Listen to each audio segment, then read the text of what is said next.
आप देख रहे हैं यूनिफाइड न्यूज। आइए नजर डालते हैं देश की कुछ प्रमुख खबरों पर।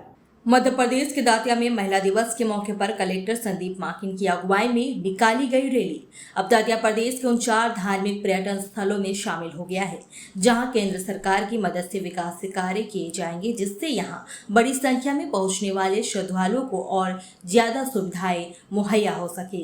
श्रीनगर से प्रधानमंत्री नरेंद्र मोदी वर्चुअली इस कार्यक्रम से जुड़े और उन्होंने दतिया के लिए 25 करोड़ से 28 लाख रुपए की राशि स्वीकृत की। महिला दिवस भी आज मनाया जा रहा है और साथ ही साथ बड़े सौभाग्य का विषय है कि दतिया में मां पीताम्बरा की नगरी में रिलीजियस टूरिज्म धार्मिक पर्यटन को बढ़ावा देने के लिए माननीय प्रधानमंत्री जी द्वारा 25 करोड़ 28 लाख रुपए की स्वीकृति दी गई, जिसमें शहर के विभिन्न विकास कार्य होंगे, जैसे जो जनता आती है, श्रद्धालु आते हैं, उनकी सुविधाओं में वृद्धि हो सके।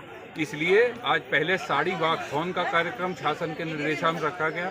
आप देख रहे हैं पूरा हुजूम महिलाओं का पूरे जोश और खरोश के साथ हम लोग ने रैली निकाली स्टेडियम से यहाँ माई पीताम्बरा के मंदिर में। अभी सब दर्शन करेंगे। मध्य प्रदेश के शाजापुर जिला मुख्यालय पर भारतीय किसान संघ ने प्रदेश सरकार के खिलाफ मोर्चा खोला। भारतीय किसान संघ ने धरना प्रदर्शन के साथ एक विशाल वाहन रैली निकालकर कलेक्टर को एक ज्ञापन सौंपा। भारतीय किसान संघ के जिला अध्यक्ष घनश्याम पटीदार ने बताया कि विधानसभा चुनाव में भाजपा सरकार ने किसानों के साथ वादा किया था कि वह 2700 रुपए प्रति क्विंटल के हिसाब से गेहूं खरीदेंगे। वहीं धान की भी उन्होंने राशि तय की थी, लेकिन प्रदेश सरकार अपने किए गए वादों पर कार्य नहीं कर रही है। विगत विधानसभा चुनाव में सरकार जो बनी है उसने वादा किया था कि अगर हमारी सरकार बनती है तो हम किसानों का 27 रुपये कुंटल में गेहूं और 31 रुपये कुंटल में धान तुलाने की गारंटी देते हैं। और आज हम देखते हैं कि जब किसानों की फसल आ गई है तो सरकार इसके प्रति गंभीर नहीं है। सरकार का ऐसा रवैया नहीं है कि सरकार हमें 2700 का भाव देने वाली है। इसलिए पूरे प्रदेश स्तर का जो कार्यक्रम है एक दिवसीय जिला मुख्यालय पे कि सरकार को चेतावनी देते हुए बताना पड़ा हमें कि वादा किया है तो वादा निभाओ और 2700 रुपये कुंटल में हमारा गेहूं तुलवाओ। मध्य प्रदेश के डिंडोरी जिले में अपर नर्मदा परियोजना से बनने वाले 3 बांध अपर नर्मदा परियोजना, शोभापुर, राघोपुर बहुउद्देश्य परियोजना और बसनिया बांध को लेकर ग्रामीणों के द्वारा जनसंवाद महापंचायत का कार्यक्रम आयोजित किया गया। कार्यक्रम में जिले के समाजसेवी व गोंडवाना पार्टी के नेता उपस्थित रहे। ग्रामीणों ने जिले में बनने वाले सभी बांधों का विरोध करते हुए अपने विचार व्यक्त किए। साथ ही महामहिम राष्ट्रपति के नाम से तहसीलदार को ज्ञापन सौंपा गया। राज्यपाल महोदय से आज हमने ज्ञापन दिया है राष्ट्रपति महोदय को और सम्माननीय प्रधानमंत्री जी को। हमारी मुख्य मांग ये है कि ये जो क्षेत्र है ये अनुसूचित क्षेत्र है और इसमें जो कानून लागू हैं उन कानून का पालन किया जाए। अगर कानून का पालन अगर किया गया होता तो शायद ये बांध की परियोजनाएं यहाँ पर नहीं आती, क्योंकि सीधा नियम में है कि जब तक उनकी सहमति नहीं ली जाती है तब तक किसी परियोजना का निर्माण न किया जाए। देखिए, हम लंबे समय से बांध के विरोध में हम खड़े हैं और हमारे जनमानस भी खड़ा है। जितने भी डूब प्रभावित क्षेत्र हैं और हम 4-5 बंधान के यहाँ पर आए हुए हैं आज महापंचायत करने के लिए और महापंचायत में हमारा प्रस्ताव भी पारित हो गया बांध निरस्त कराने का। उसका शिलान्यास किया गया है। राघवपुर सिंचाई परियोजना का शिलान्यास हो चुका है। तो ऐसे तमाम जो हमारे डिंडोरी जिले में जो प्रस्तावित जो बांध है, 5 ऐसे बांध हैं जिनके यहाँ से किसान जो आज हम लोग पूरे किसानों के साथ यहाँ हम लोगों ने एक सभा का आयोजन किया गया। भोपाल प्रोफेसर कॉलोनी स्थित शक्ति सदन के प्रांगण में पहली बार घरेलू हिंसा से पीड़ित महिलाओं के हाथों की बनी वस्तुओं की प्रदर्शनी लगाई गई, जिसमें जरी जरदोजी के सूट, पर्स, कपड़ों के पर्स, गरारे, ज्वेलरी इत्यादि शामिल थे। निर्भया फाउंडेशन द्वारा किए गए इस कार्यक्रम में भोपाल जिले में सामाजिक काम कर रहे समूहों, ग्रुप्स और गणमान्य लोगों को भी सम्मानित किया गया। आज ये प्रोग्राम जो है ये एक प्रोग्राम नहीं था, हमने एक इनिशिएटिव लिया है हाउस ऑफ होप। इस हाउस ऑफ होप में हमने जो हमारे आश्रम की महिलाएं और जो आश्रम से बाहर जा चुकी हैं उन सभी महिलाओं को अलग अलग स्किल्स में ट्रेनिंग दी थी, जैसे जूट की, जरी जरदोजी की और सिलाई की।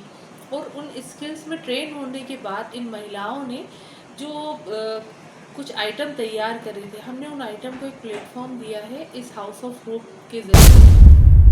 अंतर्राष्ट्रीय महिला दिवस के अवसर पर डिंडोरी जिला प्रशासन के द्वारा डिंडोरी के दीदी कैफे में आयोजित साड़ी वक्थान का आयोजन किया गया। आयोजन का उद्देश्य लोग पारंपरिक वेशभूषा को भूल रहे हैं, इसलिए साड़ी वक्थान के माध्यम से महिलाएं पारंपरिक वेशभूषा को बचाए रखना है।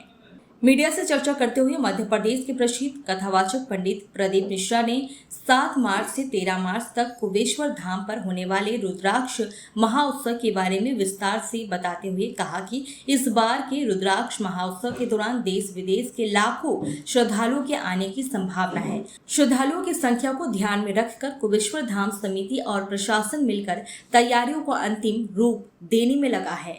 जी बहुत अच्छा लगा। मैं तो यही चाहूँगी कि साड़ी जो हमारा भारतीय परिधान है वो हमेशा ही चलता रहे और सारे लोग जो हैं वो भारतीय परिधान में ही अपना जो भी कार्यक्रम है वो करें। और आज जो हमारा कार्यक्रम हुआ वो बहुत अच्छा था, बहुत ही अच्छा लगा। आगे भी ऐसे जो महिला के लिए है वो आगे भी हो। प्रधानमंत्री नरेंद्र मोदी के आत्मनिर्भर भारत की परिकल्पना को जमीनी स्तर पर आकार देने का काम कर रही है। मंदसौर जिले के भैंसुंदा मंडी की रहने वाली सविता कृता पार्लर संचालिका सविता ने नारियों को आत्मनिर्भर बनाने हेतु एक अभियान के रूप में शुरुआत की है और साल भर में लगभग 200 से ज्यादा महिलाओं और युवतियों को ब्यूटी पार्लर का कोर्स फ्री में करवाया। वह नारियों को आत्मनिर्भर बनाने की दिशा में लगातार प्रयासरत है। घृता का मुख्य रूप से क्षेत्र की हर जरूरतमंद महिला और युवतियों को हाथ हुनर सिखाकर प्रधानमंत्री जी के सपने आत्मनिर्भर भारत में सहयोग करना चाहती है। मेरा दिमाग इसलिए आया है कि प्रधानमंत्री जी ने कहा है कि अपने देश को आत्मनिर्भर बनाया जाए, तो हमारी भी वही प्रोसेस है कि हम भारत को आत्मनिर्भर बनाएं।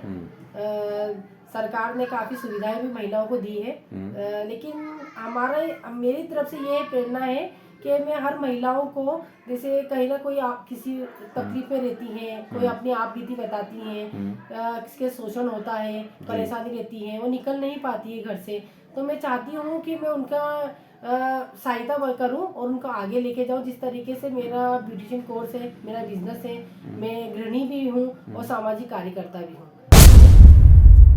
शिवरात्रि की सुबह एक यात्री बस और डंपर की टक्कर हो गई। जी हां, एक ड्राइवर गंभीर रूप से घायल हो गया। घटना की सूचना पाकर बेलदा थाने की पुलिस मौके पर आई।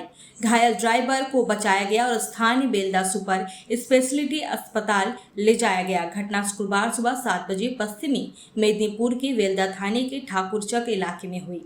घटना के बारे में पता चला है कि बालूलदा एक डंपर बेलदा कांधी स्टेट हाईवे पर बेलदा से खाकुरदा की ओर आ रहा था। वहीं विपरीत दिशा से एक यात्री बस खकुरदा से बेलदा की ओर जा रही थी। उत्तर 24 परगना के वाशिरहाट महाकुमार ब्लॉक नंबर 1 के नमदारिया कोडालिया ग्राम पंचायत के मध्यमपुर और कोडालिया और सागचूरा में करीब 1.5 करोड़ रुपए की लागत से कुल 9 किलोमीटर सड़क का नव निर्माण होने जा रहा है। इस सड़क का उद्घाटन उत्तर 24 परगना जिला परिषद के सदस्य और खाहा कार्यकर्ता सहानूर मंडल की पहल और नमदारिया कोडालिया ग्राम पंचायत के प्रमुख सहराब मंडल के नेतृत्व में किया गया। উনি যে কোনো একটা দলের সঙ্গে আছেন নিজেই সেটা প্রকাশ করেছে। বিজেপির সঙ্গে আমি ছিলাম, আমার সঙ্গে বিজেপি ছিল। অতএব ওনার যে কর্মজীবন তাতে পরিষ্কার নয়। এটা ওনাকেই আগামী দিনে প্রমাণ করতে হবে যে কর্মজীবনে তিনি যা করেছেন সেটা সততা না অন্যায়। इसी तरह देश विदेश की खबरों से अपडेट पाने के लिए बने रहिए यूनिफाइड न्यूज के साथ। ब्लैक लीफ हमेशा अपने अपनों के जीवन में मिठास घोलता आया है। कस्टमर्स के लिए उम्दा उत्पाद और बिजनेस पार्टनर्स के लिए अपनेपन का एहसास, यही है ब्लैक लीफ की खास बात। ब्लैक लीफ परिवार से जुड़ने के लिए, डिस्ट्रीब्यूटर बनने के लिए आज ही संपर्क करें। साथ आइए और अपने बिजनेस को नई ऊंचाइयों पर ले जाइए।